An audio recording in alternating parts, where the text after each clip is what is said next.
এবারকার নির্বাচনে কোন দল ক্ষমতায় যাবে বলে আপনি আশা করেন? আমরা আশা করি বিএনপি ক্ষমতায় যাবে বিএনপি ক্ষমতায় যাবে। ইনশাল্লাহ। বিএনপিকে মানুষ যে ভোট দিবে মনে হয় যে কেন ভোট দিবে এবার? তারেক রহমানের নেতৃত্বে ভালো করার আশায় ভোট দিবে। আপনারা আপনি নিজে ব্যক্তিগতভাবে বা আপনারা কাকে ভোট দিবেন? আমরা ব্যক্তিগতভাবে আপনি বিএনপিকে পছন্দ করি।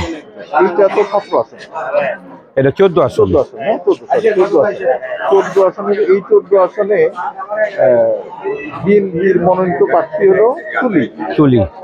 আচ্ছা, আরেকজন তো সাবেক এমপি, বিদ্রোহী প্রার্থী আছে বিএনপির, উনি হলো সাদেক, উনি ফুটবল মার্কা। উনি এবং তুলির দ্বন্দ্বে কি জামাতের ব্যারিস্টার আরমান যাওয়ার কোনো সম্ভাবনা আছে কিনা? সম্ভাবনা নাই, তারপরও বলা যায় না, তবে যেহেতু নিজের মধ্যে কোন দল। তবে সাজু অনেক ভোট নষ্ট করবে মনে হয় না? এটা যারা কিনা যদি ইয়ের দিক দিয়েই করে তাহলে আপনি দিব না, আর যদি আপনি দলের দিক যদি আপনার ই করে তাহলে দিব না, যদি দলকে পছন্দ না করে তাহলে আপনি সাজিয়ে দিবেন। তবে তিনজনের মধ্যেই লড়াইটা অনেক জমবে। হ্যাঁ, তিনজনেই মোটামুটি কি প্রার্থী।